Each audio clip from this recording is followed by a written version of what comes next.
Yamaha's history with Toyota continues to evolve, starting with the 2000 GT in the 60s. Then we had the 1JZ inline 6 that dominated much of the 90s. Then inherited directly from the gods of Mount Fuji, Yamaha gave us the 1LR V10 found in the Lexus LFA. More recently, they've been assisting with the development of Lexus V8s like we see in the LC500, like I just saw in my driveway in the IS 500. But Yamaha and Toyota recently have committed to providing a hydrogen-powered V8, and just now, breaking news from Japan. That same V8 is about ready to enter into one of the most legendary and fabled vehicles in Toyota's lineup.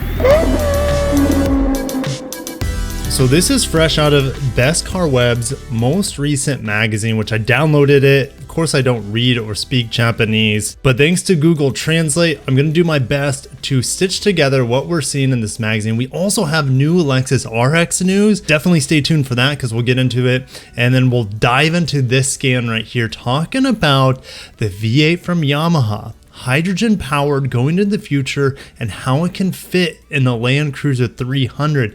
People said the V8 was dead in the Land Cruiser. Well, Toyota and Yamaha might just find a way to keep it alive here in the electrification era. If you're new to the channel, my name's Kirk. I talk about Japanese and Korean cars. If you're into that, subscribe. I cannot wait to give you more information on this developing story.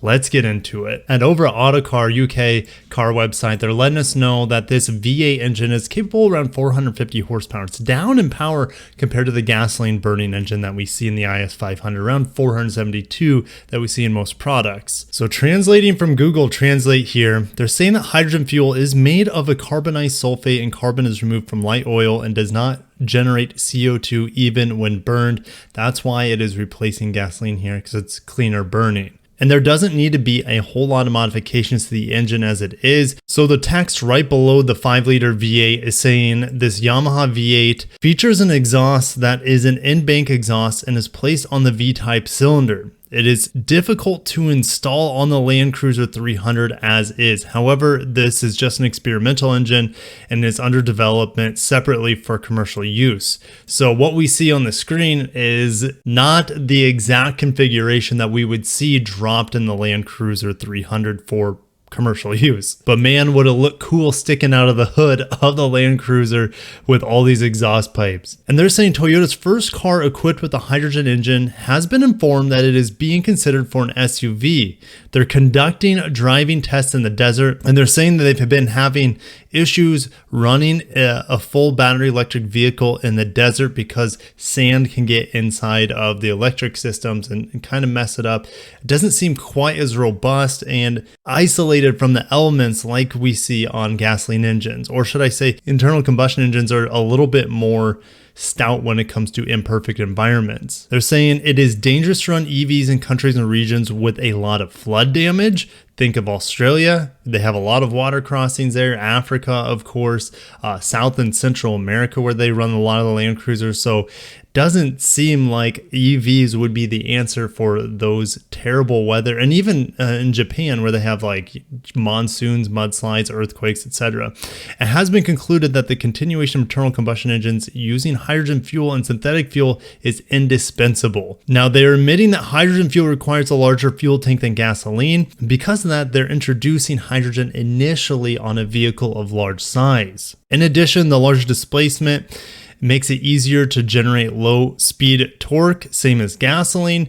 Considering the usage environment centered in the Middle East, the Land Cruiser 300 is said to be the most suitable car for a hydrogen engine. Even though it might take a while to be seen in commercial usage, it is highly possible that the Land Cruiser 300 will be the first commercial hydrogen engine to be launched. This date here is not correct because of Google Translate, but probably by 2030, I would say, is just my guess. I mean, to me, this makes the most sense. You got to think of the large vehicles coming out of Japan for Toyota. They don't have the Tundra, they don't have the Sequoia, and all the development with Yamaha with this hydrogen combustion engine is in Japan. So they wouldn't be putting this in, at least not in the foreseeable future, the next decade or so, in something like a Tundra or Sequoia. It has to be based on the Land Cruiser or even the Lexus LX. But we know so far that Toyota doesn't really have any interest on putting hydrogen in the Lexus lineup because they've said they're going fully battery electric by 2030, at least for the major markets, in 2035 for the rest of the Lexus markets in the world. So really the only large vehicle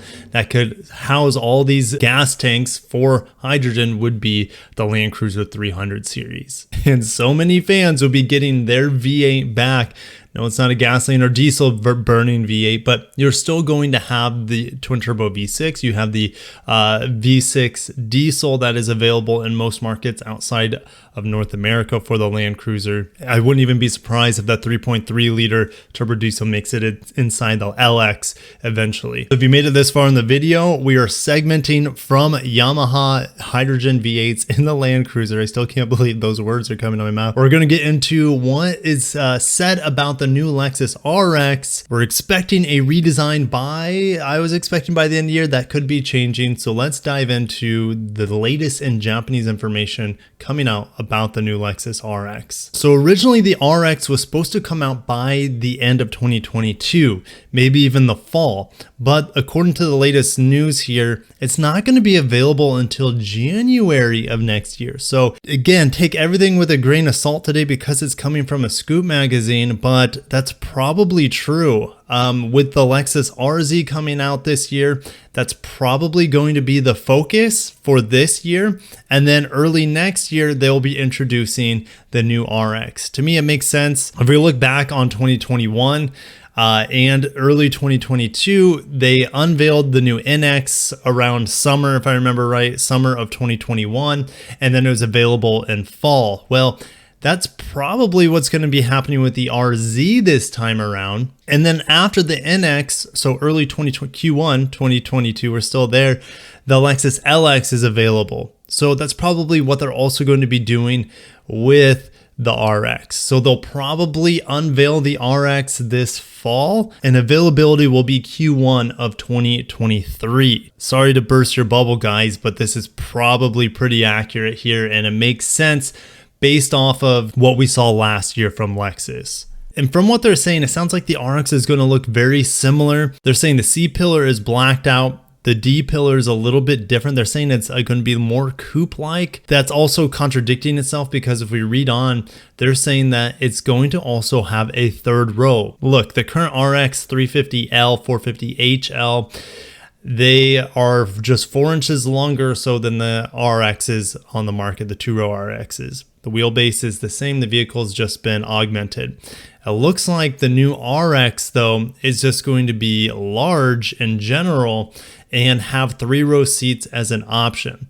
The problem with this is that where it doesn't fit into my head, that there's supposed to be a very large 3-row crossover from Lexus called the TX being produced in Indiana. So there's a possibility here that we could just be getting the 2-row RX here in the United States, while a 3-row RX could be available in most markets outside of the United States. And the reason is that we're going to have the TX here for this market. And unless Lexus plans on exporting the TX to Europe, to Asia, I don't expect the TX to be built anywhere else. So the 3-row RX could be coming. And in fact, I think they should just cancel it, but that's just me coming from the United States mindset because we have the TX coming. So if there is a 3-row RX, it's mainly to take the place of the TX in markets that Lexus doesn't want to export the TX. So hopefully you're following me on that. So a 3-row RX could be coming to America, but more than likely specialized for the European and Asian markets. They're saying that the NX powertrains will be in the new RX. That's not really a surprise. So this is also for the Asian market. So you got to keep in mind, they're going to have the 2.5 liter naturally aspirated that we see it in the NX 250 here. That's not going to make it here stateside. What we will see is the 2.4 liter turbo with 275 horsepower, so 317 pound-feet of torque. You'll also see the 350H like we see on the NX, so around 239 horsepower. maybe bump it. They may maybe bump it to 245 like we see on the Highlander and Sienna hybrids, hard to say. And then there will also be a 500H, which this article really doesn't talk about. So the 500H is supposed to be what I'm expecting to be the next F Sport Performance. We didn't get an F Sport Performance with the NX. The IS 500 that I have in my driveway is the first ever F Sport Performance. And so when that vehicle was announced, Lexus said, hey, we have more F Sport Performances coming. I think this RX 500H will be that next successor of that name, the F Sport Performance badging. They're saying the platform is used for RAV4 Harrier NX, so that's a TNGA-K platform, no surprise there. And this 5th generation RX is very similar to the underpinnings, especially of the Japanese Harrier, which is the same thing as the Venza here, which is just turning the RX back to its roots a little bit, because when the RX first came out, it had a Toyota variant called the Harrier that was identical. Remember, all of them were built in Japan at the time.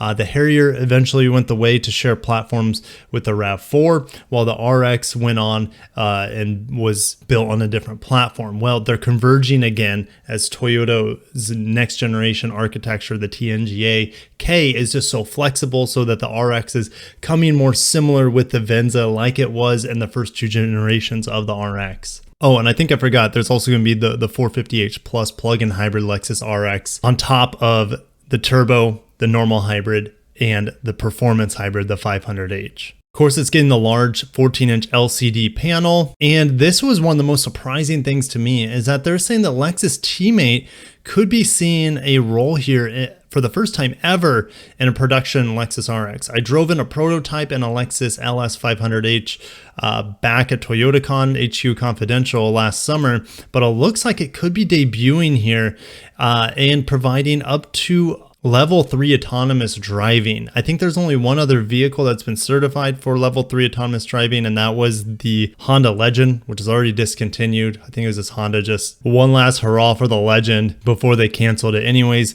more safety features, of course, on this new Lexus model. The pricing is around 5.8 million to 7 million yen, which converts to around $50,000 to $65,000, which is kind of where the RX is right now. So pricing is looking to be about the same, even though we get a brand new RX. And they mentioned many, many times in this article that the 3rd row is going to be way more usable. Again, are we going to be getting the 3-row RX here in America? I say it's 50-50 because that TX is coming out in a couple years from now. But maybe Lexus does need that 3-row to kind of take up the time before that TX comes out. I don't think the TX will be out a year from this fall. I think it's going to be 2 years. So we're looking fall or winter of 2024 before the TX is available. And so that's when we can have an RX 3-row on the market for 2 years or so to fill that gap, to have something competitive before the TX comes and has the most capability of any Lexus. Is going to be huge. It's got to be huge. It's got to be about Tahoe sized, but much more usable since it's on a unibody platform. So I'm thinking like Toyota Sienna, but a little bit longer. Unfortunately, no sliding doors, but that's kind of the size I'm thinking of. Now, this last scan I took is talking about the Crown Cross. I just made a video on the Crown, which is right here on the Crown Cross. It's just kind of a lifted variant of the Crown, a little bit more body cladding, stuff like that. So make sure to watch that video. But this vehicle right here, they're talking about the CRV. And what's happening is they're not making a CRV in Japan anymore, and they're replacing it with something different. And that's what this SUV is here. They don't have a name for it quite yet. Looks like it's going to use 1.5 liter turbo, like we see in the Civic Si, for example. There's also going to be a 2-liter hybrid of it, and it's going to be more specific to the Japanese market. We're not going to get this. And this is even more evidence of Honda making market specific vehicles in China. They have a whole lineup coming of hybrids, plug-in hybrids, and electric vehicles that we won't see here in America. So this CRV is going to be unique to Japan and Asian markets, as we still don't have the full unveil of the American specific, North American specific HRV and the next generation CRV. So we're probably a year out from the next generation CRV, and HRV should be here by the end of 2022, at least for the new Vezel / HRV. Anyways, I'm going to end it there, guys. A lot of exciting news. Yamaha making V8s survive into a boring electric future. Cars will be fast, they'll be efficient, but until we have ample charging infrastructure and power infrastructure here in the USA, battery electric vehicles are still a niche product and they have some downfalls. Anyways, the V8 wants to come in once there's more infrastructure for hydrogen, right? Infrastructure is a big deal, not only with hydrogen, but for electric vehicles in general. But I'm going to end it there. I'll see you guys down below in the comments. I had a lot of fun putting these scans together, talking about a V8 reprising its role in a Land Cruiser, hydrogen. It's just so bizarre. But anyways, I'll see you guys down below. Thank you so much for watching. Smash the like button if you haven't. See you in the next video. Peace out.